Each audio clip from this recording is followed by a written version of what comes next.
Well, I went to school for film and television production, and then I just kind of fell into it. I just was in the right place, I guess, at the right time. I met a gentleman who was a location scout, who, while I was actually working as a security guard, and I was closing down parks in the summertime at like midnight.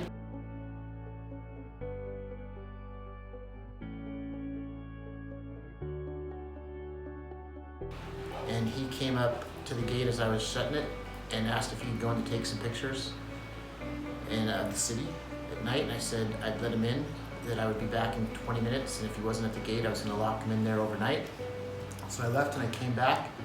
20 minutes later, he was waiting for me, and we were talking about what I was doing with my life, and I told him I wanted to get in the film industry, and he gave me his business card and told me to call him in a couple of months, that he was a location scout for a movie that was coming to town in Portland, Oregon.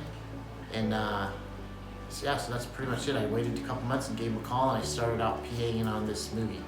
I don't even know what the name of it was. One of the things I like about working in the film industry is you never know what you're getting yourself into with each project. One of the strangest projects I've done was the movie Brüno with Sacha Baron Cohen. And the thing about that is it wasn't really a scripted movie, so to speak. We knew what the pranks were when going into them. We never really knew how they were going to turn out. Sometimes they worked, sometimes they didn't. Sometimes we'd race from one city to the next, like 70 miles away, to try to pull off the same prank before someone knew it, or the word got out of what we were doing.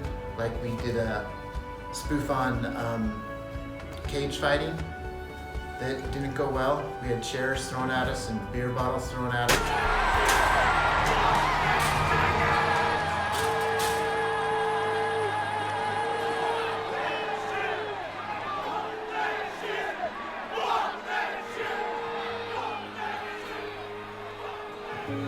Same thing when we were in Jerusalem, and it was just nerve-wracking sometimes.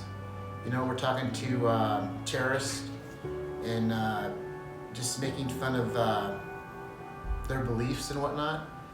I remember one time we were in Jerusalem and Sasha dresses up as a Jewish gentleman and with the hat, and you know, he wore the tight little shorts and was like a gay character, and they got really upset and started spitting at us and throwing rocks at us.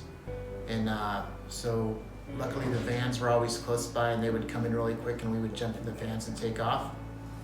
Another part about that job is because we were doing stuff like that, we constantly had people threatening our lives because they wanted the cards that we were shooting on, because they didn't want the footage to get out, because they realized that they'd been made to look foolish.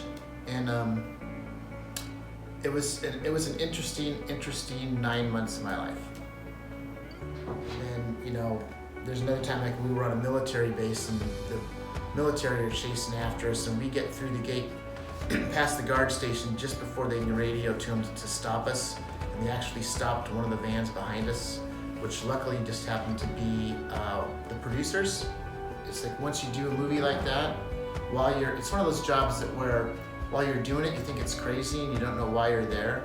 But then when you're out of it and you're back into something more normal, you wish you have the opportunity to go back out and do another project like that, just for the sheer excitement and, you know, the thrill.